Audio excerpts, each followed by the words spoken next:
to Does the Shoe Fit? I'm the host, Taylor, and today we have a new guest on. We have a new therapist, Moriah. Hi there. And so we are going to be discussing the Murdaugh Murders, as that trial has been pretty recent and it came out, and we'll talk about the verdict, we'll talk about everything that's going on. Mainly we're getting this stuff from the Netflix series that came out. We both watched that recently, and we just are going to talk about some of the mental health aspects of it and have a good time. And we both really love true crime. Yes. So yes, very exciting. Excited about this. True crime is a really big topic these days, and I'm not mad about it. And it does tie in really well with mental health. Yes, for sure.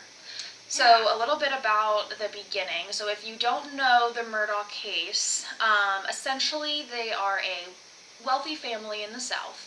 High connections. I believe they are in politics, or at least Alex, the father. Yeah.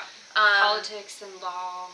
They were attorneys. Yeah, attorneys, yes. So they were involved, and I believe this was in South Carolina. Yeah. Kind of close. They talked about Lake Wiley. Not far at all. Not far from us at all, so it kind of felt a little close to home, which is weird. And it looks like a very rural, small town. Yes. Like, yes, it was. Kind of in the country. Yeah, it was a country, small town, so that probably plays a role in this too, that they were able to get away with so much of this. Small town, everyone knows everyone. Yeah.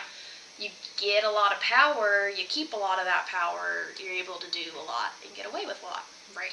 And so the family consists of Alex, Maggie's the mom, Buster is the older brother, and then Paul's the younger brother, and they're all important in this story.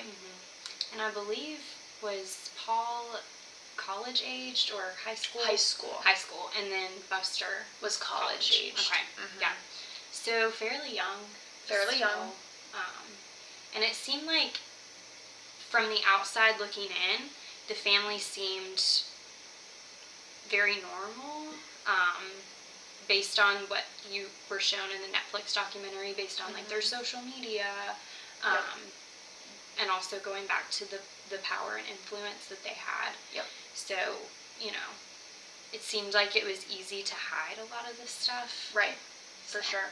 Yeah. I think it kind of, the way the Netflix documentary goes into it, it starts with the boating accident that happened, where Paul was driving a boat under the influence of alcohol, super drunk. He was like 3 times over the legal limit. Yeah.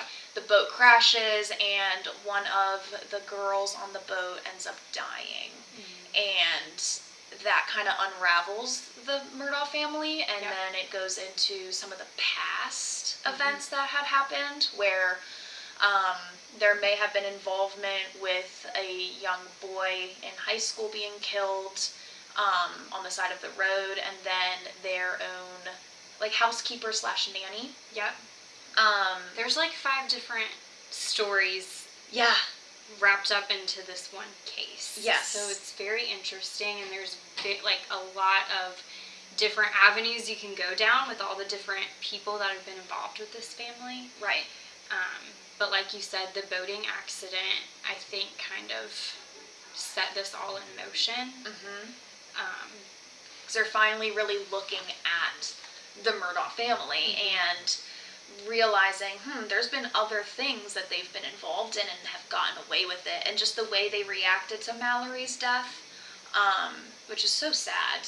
And like hearing about that, when I like got really like emotional, because I have friends that I've been best friends with since that age, and so I really related to like, that's like your sister dying. Like it's for so intense. The girls that were her best friends. Yeah, like Miley and Morgan. I know Miley specifically was best friends with Mallory for a long time. Since they were little. Since they were little, and like it literally feels like a sibling at that point, and so it's just so heart-wrenching. I felt so bad. That one incident, there's just so many things. Like, first of all, the substance use and the drunk driving of the boat. And you hear all the other kids' perspectives saying, we tried to tell him not to drive, we tried to, intercept and take the wheel, and then just the survivor's guilt of going all the way back to, I don't remember who originally wanted to go to this event, but yeah, I don't remember either. Imagine being the person whose idea it was. Yeah. And then, this happens. And I think even at the time, Morgan and Paul were not together. Mm-hmm. So Morgan and Paul originally had dated, and, Paul having a very significant alcoholism issue, and he was abusive towards Morgan on more than one occasion, apparently, and, they weren't together at the time, but Paul was like, hey, all your other friends are going to be here. You might as well be here, too. And it's just such, the choices you make or, the things. Right. And her perspective, Morgan, the girlfriend of Paul, in the Netflix documentary is very interesting because she was kind of there within the family. She went on trips with them. Yes. She was at their house. She kind of saw who they were behind closed doors. And what they would say, and the innuendos they would use, and just things that she would, at the time you're young, right? You're not picking up on that stuff. You are in high school. I do not think anything less of her at all. No. Just because, you're not, how are you supposed to understand that at that age? Right. And, but I'm, the guilt, though, I just feel so bad. And I think for people who have been in abusive relationships or, know somebody who has been, the person in that situation sometimes can't see it until afterwards. Right. Oh, for sure. You're blind to it. Yeah. Oftentimes they just, you don't know that that's what it is. And I think it's normal. Everyone goes through this. Or, the love truly blinds. And it's this person, all the good things they do for me overshadows all the negative things that they do to me. And in this case, it was a whole friend group, right? What happens if I am not with this guy? Our whole friend group dissolves. I feel like I've seen that before with other people. I can't break up with them. I'm with them all the time. All of our friends are together, so. And for Morgan, the girlfriend, I just can't imagine the several layers of trauma that this has been for her. Yeah. Starting with the abuse in the relationship, and then the boating accident, and then, this is later on, but Paul actually ends up being murdered. Right. And that was somebody that you spent a lot of time with. And then you see now, to bring it to today's time, the father of someone you dated being convicted of murder. Right. That you had been around. Yep. And insurance fraud is something else they're adding to him, too, I think. So for her, there's so many layers to this and what she's been through. Yeah. And I'm actually surprised, good for her for being able to be on that series and talk about it, because I think a lot of people would just try to ignore it or not want to think about it. But she mentioned going to therapy. Yeah. And having multiple therapists kind of trying to work through that trauma, which means she's taking the necessary steps. So I definitely applaud her for that, because I can't even imagine how many layers there is to that. It's just so much, one after another. And it was what was it, 5-year difference? No, that was the original where the other boy was killed. This is happening one after another, essentially. Yeah, it's all in the span of a few years. So it's your best friend dies, then your ex-boyfriend dies, and now the father is on trial and convicted. With I think he got a double life sentence or something. He's in jail for the rest of his life. And I just can't imagine the feeling of, I was around that person. Why didn't they kill me? Yeah. So there's so many layers for her. I would feel survivor's guilt. And I applaud her greatly for going and being able to share her story. That is so brave. And I think a couple times she chokes up in the Netflix documentary and is like, I'm sorry. And I'm like, girl. Don't be. Yeah. Why are you saying sorry? I can't even imagine being in your shoes and talking about this and having to relive it. And, I wonder too, I don't know if Alec, the dad, was locked up at this point, but doing a Netflix documentary, what if I'm unsafe for speaking out about this? Right. Knowing all the connections. All the connections that he has. Yeah. I mean, he basically had the police in his pocket. He had, like, attorneys in his pocket. He had the high politic people in his pocket. And, like, his whole family had an attorney business. It was, like, wasn't just, like, one person. It was a whole business of attorneys, I think. And, like, his family started that business. So he was very well known. And, yeah, I would be worried, too. In a small town, someone could easily... Right. And they talk about just the Murdaugh family was law in that county. And everybody just knew that. Yeah. So, there's a big theme of, what's the word I'm looking for? There's a big theme of being so entitled. Yes, entitled. And power and privilege that comes with that job and everybody knowing that, nobody can really touch that family because of the position they were in. And that, like, speaks to the family dynamics, too, because that did absolute wonders, and I'm being sarcastic with that, for those kids, because Buster and Paul both felt like the world was their oyster. There were no consequences for any of their actions. They could do anything. They could kill people and get away with it, whether it was manslaughter or possibly Buster having a baby murdering that boy. And I feel like if it's just too much power for one family. And, like, Paul's drinking was a big issue as well. Yeah. I don't know if Buster drank as much. They didn't really mention it. But Alex, the father, Alex, who knows? Yeah, we're not sure on the names, if it's Alec or Alex. I think we've Netflix. Heard both. Yeah, the Netflix documentary said the last name 4 different ways. Yeah. His first name a couple different ways. Yeah. And we're just trying our best here. So hopefully you know who we're talking about. Yeah, I almost feel like he says, because it's spelled Alex. It's spelled Alex. Yeah. But he even said, like, Alec. But I think it's the accent, and I also feel like he's just saying his name wrong. So yeah.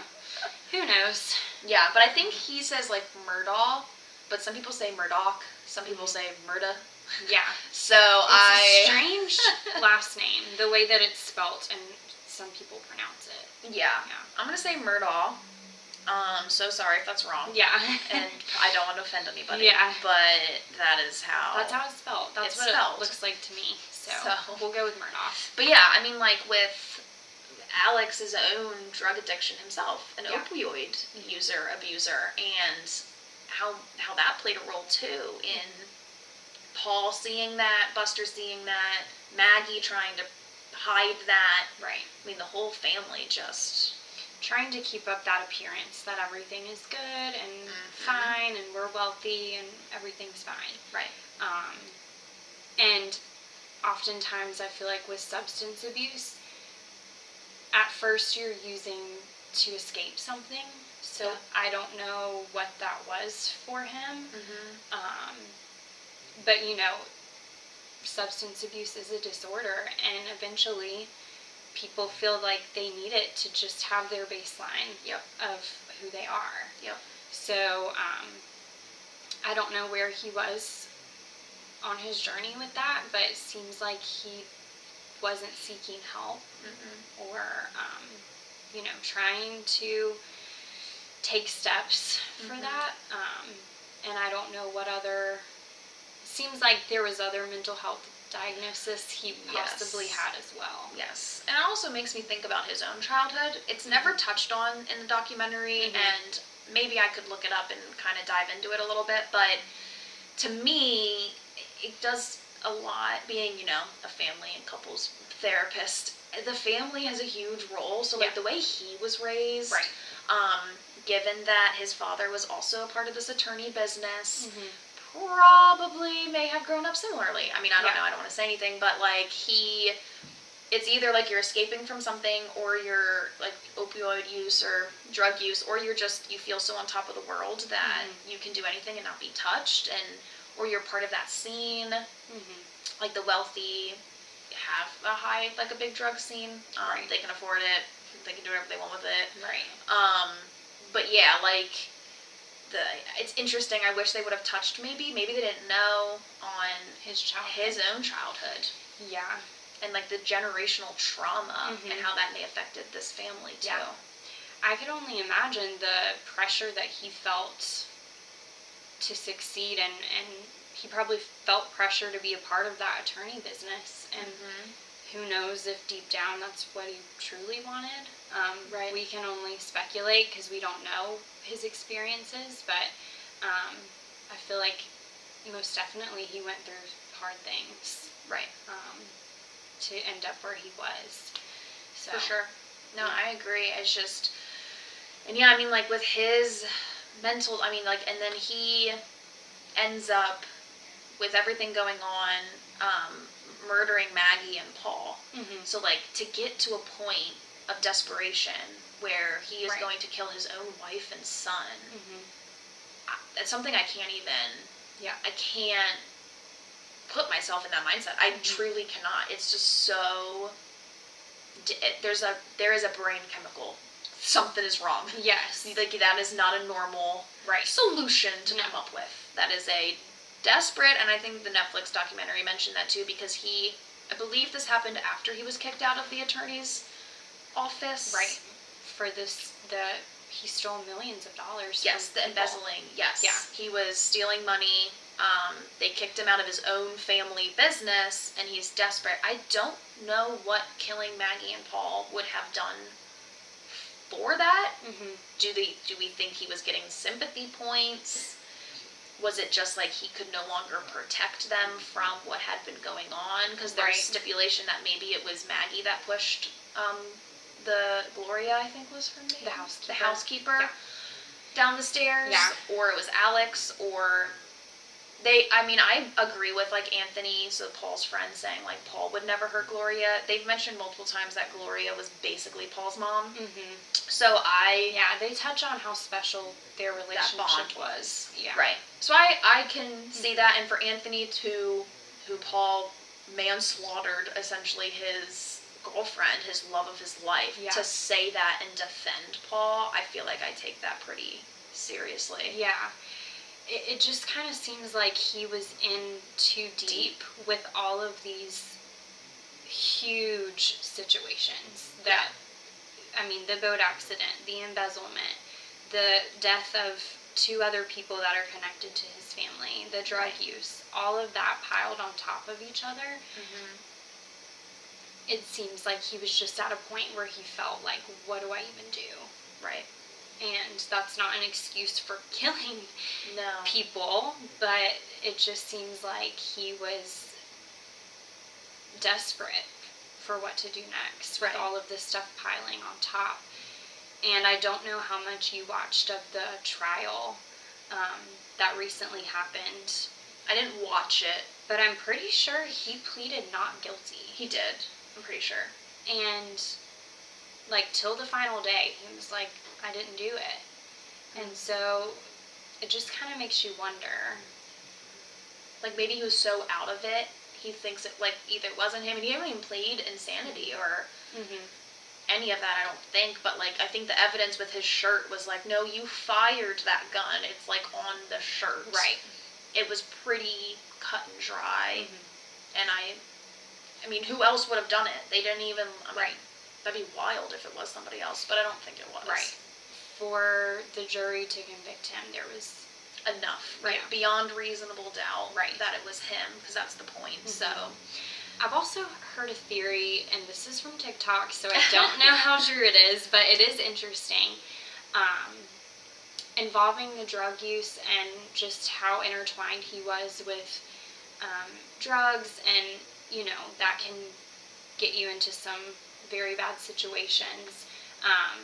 Some people have had a theory that someone in the drug world murdered them and pinned him for it. again, that's a theory from TikTok. Take it with a grain of salt, but It's out there. In the court of law, he's guilty. Right. So, and that's also interesting because, like, that goes to the role of social media and media at the time, because I believe, though this happened recently, well, some of it didn't happen as recently. Some of it was in 2015, I believe. So that didn't get as much media coverage and stuff. But it's interesting that the newer situations that came up blew up in the media, and it's kind of what caught them in a way. Like, they were able to be hush-hush for so long because no one else was talking. The world wasn't listening. But with the boating accident and with, I think mainly with the boating accident, the news and everything kept saying, like, the Murdaugh name, trying to, at least. I think they tried as much as they could without getting sued. But then with the murders of Maggie and Paul, it blew up. And I think social media played a really big role, or media in general, the news and stuff, played a big role in kind of getting him convicted, because we picked it apart. People were loud about it. And this, I think it fascinated people once again because this family looked so like they had it all together. Like they were crumbling on the inside. Like they had the wealth, they had the power, and I think that kind of catches people's attention. And going back to the boating accident, they go into how that was completely mishandled. By law enforcement. And how the girl, Mallory Beach, the young lady who lost her life, the parents weren't even called by law enforcement. Insane. And Alec Murdaugh was so intertwined with who was on the case. He came to the hospital and was trying to pin it on Connor as the driver. Like, immediately. Like, your son needs some consequences here, or he's going to turn out, I mean, at the time, before he ends up murdering his own son, but, like, I was just, like, appalled by, like, you are teaching your son that nothing can touch him, and that, like, daddy's always going to save you, and you can literally kill somebody, or, like, accidentally kill somebody and get away with it. Whereas somebody else made that mistake, never. You go to jail for manslaughter. Like, that's a crime. That's a federal offense. You have 5 or 6 other people saying, no, he did it. Driving. And you're trying to twist things, and, you know, it just makes you feel icky that somebody is trying to lie about such a serious situation when somebody lost their life. Like, I don't care how connected, and it doesn't even feel like he's that connected to his son. I wonder if it wasn't even about his son at all, it was about his name. To me, it felt like it was about the Murdaugh name. Had nothing to do with the sons. I don't feel like there was a lot of love in that house. It sounded like there was not a lot of love. And mainly was about status, and it was about the name, and it was about the power and the wealth. The image. The image, exactly. And, like, it just goes to show how power and wealth can crumble you. Like, it is not everything. It is, if anything, not great either. Like, it's the two sides of the spectrum that you have, and on that side, it's, you're taught things that do not survive in this world, and it crumbles. Just like it did. And it seems like the whole family, well, being a therapist, I feel like everybody can benefit from therapy. Even if you feel like you have the most perfect life, there are things that you don't even know affect you. But it seems like the whole family could have greatly benefited from mental health services, and just, you know, with the image that they portrayed, I don't know, they may have felt like that would have ruined their image if they sought help for anything. The stigma of mental health. Especially back then. I mean, there still is a stigma. I feel like it is getting a lot better now, but especially back in this was happening, 2019, 2018? There were so many different timelines. There's so many different events that it's just all jumbled up. It's all jumbled up in my brain. And I literally watched this series, like, 3 days ago. Yeah. Like, it should be there. It's not. I know. The timeline is so confusing because there's so many parts. Yeah, and the way the Netflix documentary, too, because it starts with Mallory and the boating accident, which is kind of recent, but not the most recent, and then it goes backwards, and then it goes forwards to the most recent event, which was Paul and Maggie's death. But I believe, I don't even remember what was the boy's, was it Steven? Yes, the young man that they found on the street. Yes. Yeah. So was he the first, and then Gloria? See, I can't remember it's the jumbled timeline. up, but those seem like they were before the boat. They were before the boat. Yeah. Yeah. Okay. It just, what blows my mind is that he pleads not guilty, Alec. There's several people that have lost their lives that are connected to your name. You've embezzled money. Insurance fraud with Gloria and the family. You stole money from, you took advantage of a family who was not as well off as you were. And you didn't even need that money. Right. Like, what did you need that for? And I just feel, as a mental health therapist, everybody has the power to turn their life around and have a life that they want. But at the same time, when someone shows you who they are and the patterns of who they are, you have to believe those patterns. Right.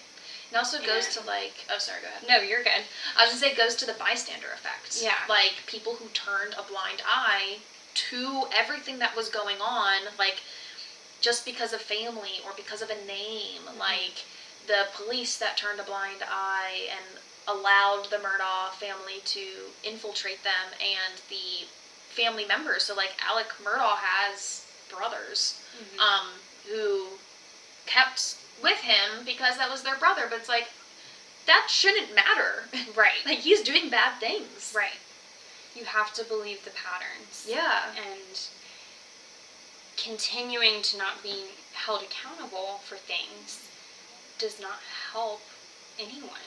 It doesn't help Alec learn, you know, what is and isn't right, and, you know, become a better version of himself. Right. And one interesting person that I also feel very deeply for is Buster, the brother who is left. Yeah. Now, whether or not he played a role in Steven's death, that we don't know. And I wish, like, that kind of got overlooked, so I don't know if it's, like, they just speculate it. Well, at the end it said it's an ongoing investigation. Right, so they don't know They yet. reopened the case, and good. Yeah, that young man deserves justice, and his family deserves to know what happened to him. Right. With Buster, though, you've lost your mom, your brother, and now your dad is in prison. Yep, and you got kicked out of college for plagiarism. And it's like you're used to being cradled throughout life, right? And now that cradle has disintegrated. Right. And he is a baby. Like, he may be 20-something, but emotionally, mentally, he is not ready to be an adult at all. And honestly, if he did have anything to do with that murder, then he should probably be put in jail just as much as his dad. Yeah. Yeah. But if he didn't, then I get it. But part of me feels like he might have. I'm not surprised. There's something there. Yeah. With how they described it in the Netflix documentary between him and that young man. Right, and that there might have been a relationship that Buster didn't want people to know about. The circumstances are just too weird. Yeah. For it to have no connection whatsoever in how I'm thinking about it. But being in his shoes, I would feel survivor's guilt as well. Like, why didn't my dad kill me? Yeah. Why was it my brother and my mom? Well, or whoever did this? And I know it didn't make much, they didn't say much about Alec's preference of child, but they mentioned that Maggie doted on Buster. Like, that Maggie, the mom, was in love with Buster, and that's why Paul and Gloria were so close, because his mom never really gave him attention, and it never really talked about, well, did Alec have any favorites? Right. Maybe it was Paul, or maybe it was Buster, right? Why didn't? Yeah. Was it just time and place? Buster was at college, and Paul and Maggie happened to be home, and Right. wrong time, wrong place, and he ended up taking out his anger and anguish on them instead of Buster. And it would be interesting if Buster was home too. What would have happened then? Would all of them been killed? And they touch on how they do speak to Maggie and her favoritism towards Buster, but also they do mention that Paul was kind of the black sheep of the family. Buster wanted to go into the law firm and was in law school and, you know, did all the college things. Yep. So I can imagine that even though they don't specifically tell us that Buster was the favorite to both parents, kind of seems like he could have been.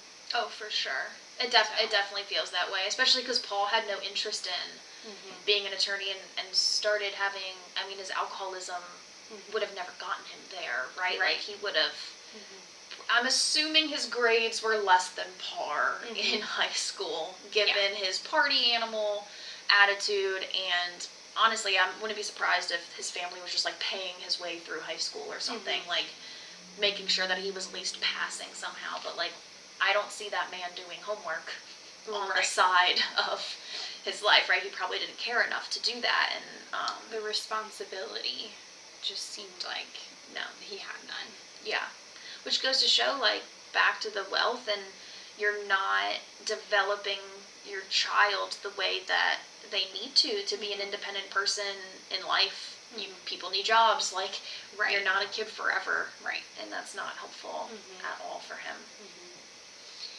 Yeah, there's just a lot of things about him that seemed, like, for example, after the boating accident, they show you in the Netflix documentary, he was still partying. Yeah, and that's what Morgan was, like, really upset about. Yeah. Yeah. Like, not honoring... Or Anthony was too. Yeah, and they weren't, like, friends anymore. Not honoring Mallory and just kind of acting like, it's fine. Right. Like, that was crazy to me. Or he was maybe self-medicating. You just, he knew. Yeah. Whether or not the Murdaugh family changed things or tried to make it seem like Connor was driving, Paul knew he was driving. Right. So, like, to have that in the back of your mind that, like, yeah, I killed her. Yeah, maybe he did kill that girl, and I say that girl, her name is Mallory, and she deserves to be talked about.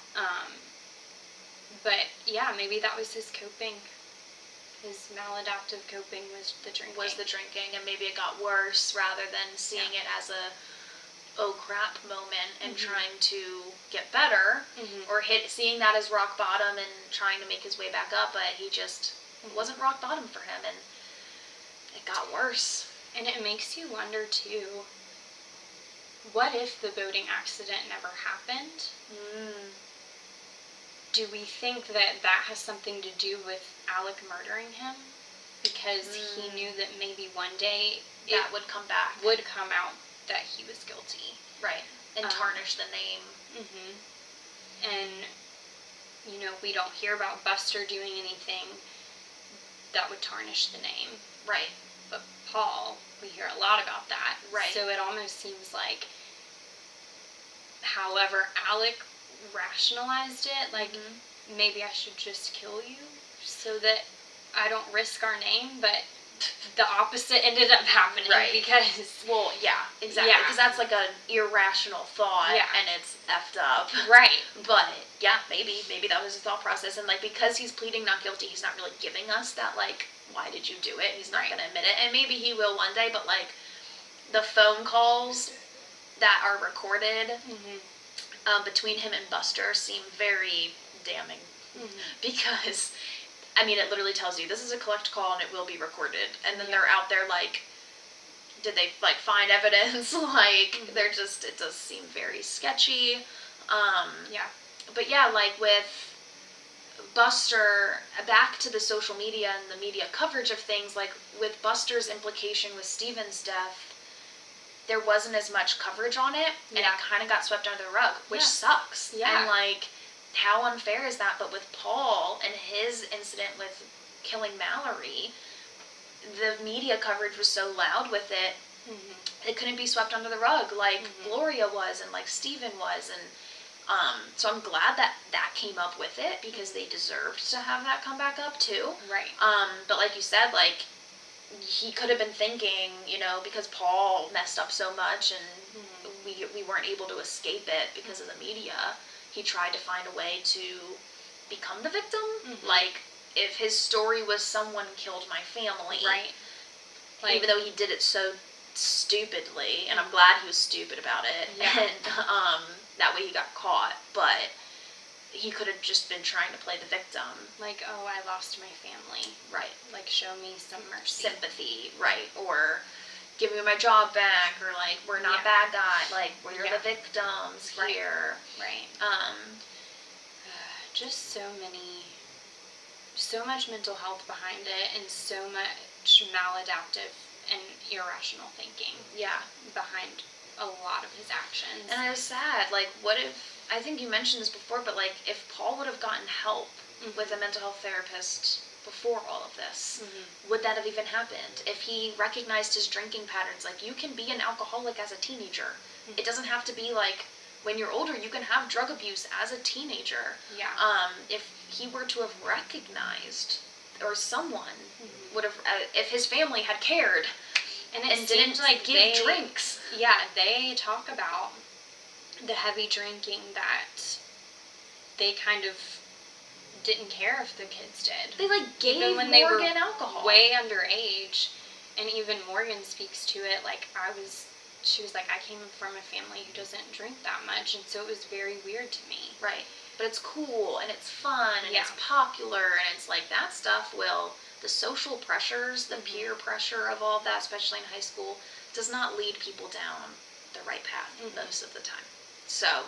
And drinking, I mean, that's a whole nother topic, but it's just such a social norm that nobody,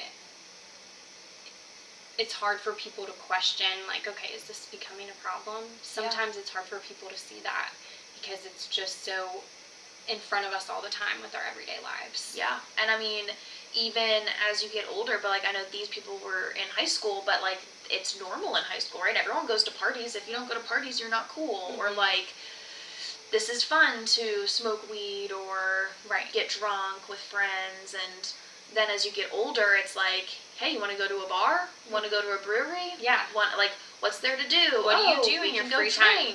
Drink. That's what everybody says. Right. And it's like, well, maybe we should find other things. Yeah. Besides drinking. And it's not to say that social drinking is bad, because like, if you know your limits and you're just socially doing one or two drinks, like, that's totally fine, but it is slippery slope. Yeah. And it's hard to see, like, okay, so when is it a problem? First, and it's like, there's obviously signs, loss of relationships, getting into hazardous situations. When it's affecting your work. Or your sleep. And things like that. And I think the binge drinking society, like, especially of high school and college, where it's like fun to binge drink, that's the stigma around it. People don't realize how hurtful it is to your body. Oh my God, yeah. How much of a slippery slope it is for, you know, the rest of your life, potentially. But yeah, I think that's the drinking plays a huge role into all of it. Oh, I mean, for sure. Ultimately, it's what unraveled the whole family. Yeah, and what the boat crash blamed the alcohol and the person who was drinking it. Right. So, yeah, I think you can't overlook the drinking part of it. No, not at all. And I just, like, it just hurts my heart so much for Mallory, and like, and watching Anthony talk about it also hurt my heart, because he was like, I remember when like his mom was talking about if he were to just find her, like if she were to wash up alive, he would like marry her. I knew she was gonna say that. I said it out loud with her. I was like, he would marry her. Yeah. Like, it was just heartbreaking to watch, and I can't even imagine Like, that was his soulmate for sure. Being in his shoes, and they show you the footage of them leaving that bar that they had stopped at, and it's like the last time that she's seen Alive. and she's so happy, and they're together, and it's just like normal. Yeah, and I feel like we've all been there. Yeah, we've all been there. We've all been there in a situation where people around us are drinking, and we just, assume nothing bad will happen. Yeah. And I just feel like it's such a normal scenario. Right. That ended up horrible. And it's crazy because, like, and this goes to true crime a lot too, and in general, it's like these things that happen, these moments that happen in everyday life, 9 times out of 10, nothing bad happens. But it's like that one time, and I'm sure that the statistic is probably different than 9 out of 10, so do not quote me on that. But that one moment that was a problem. Because I know I've been to boating parties before where everyone's drinking on a boat. Now, given it was daylight. Right. So there's other factors that are different, but it's like, we could have crashed. Like, why didn't we? Yeah. Like, it's so, like, to get into the whole, like, meta part of it, it's scary to think about. Because even if not on a boat, I feel like we've all been there where we've been in a car. Yeah. Being in a car is probably one of the most dangerous things you can do. Texting and driving. Yeah. Terrible. People die from it. Like, I've done it. Yeah. It's like, I think about that, and the more that I listen to true crime and watch these documentaries and stuff, I'm like, maybe I should not test my fate, because you don't really know. It does make you think twice about things that you maybe wouldn't have before. Right. When you hear stories like this, or just any true crime, and like just the tragedy that one split second can change.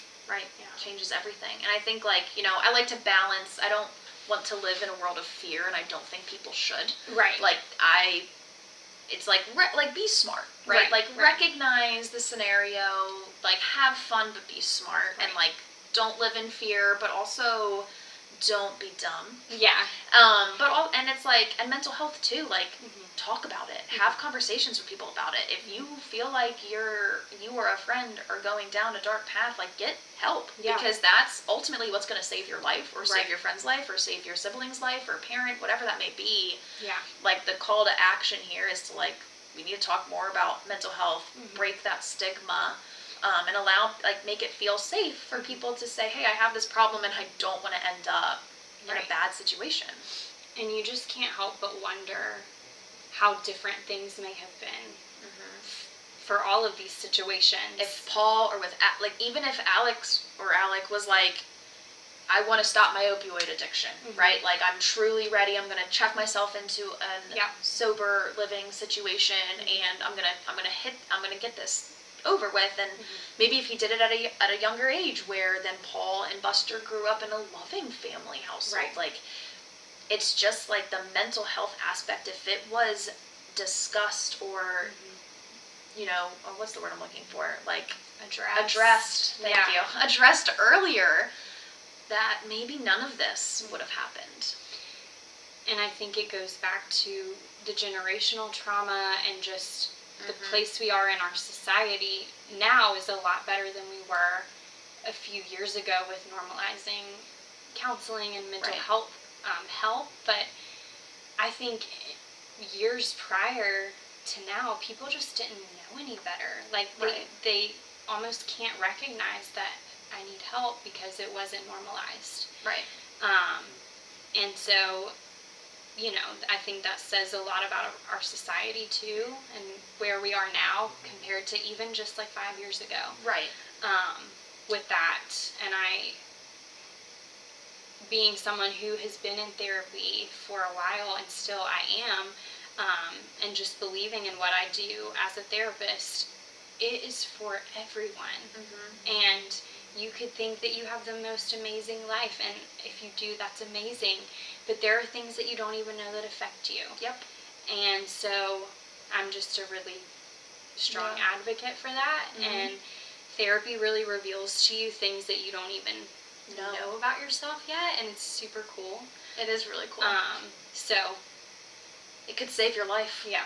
Which is crazy. Yeah. With these scenarios, it's a major, major factor. Right. So we normally end the podcast on asking the question, does the shoe fit? I guess in this scenario, that question would be relating to, well, so when we did it on a previous episode, we talked about does the Netflix documentary, well, I guess it wasn't a documentary, it was like a TV show. We did the Dahmer show. That was a little bit more fictionalized. This is like true crime. Right. It's like a documentary. Right. So I'm going to pose this question as more as like, what we were talking about, the big call to action, like, does this prove that mental health is necessary and therapy is necessary? And I'm going to say yes. I would say absolutely. 100% yes. This is a huge example of just why our field is so important and how seeking help is just so important. And, to break that stigma is super important as well. And I truly feel, I can't tell the future or the past, but I feel like things may have ended up differently with the Murdaugh family.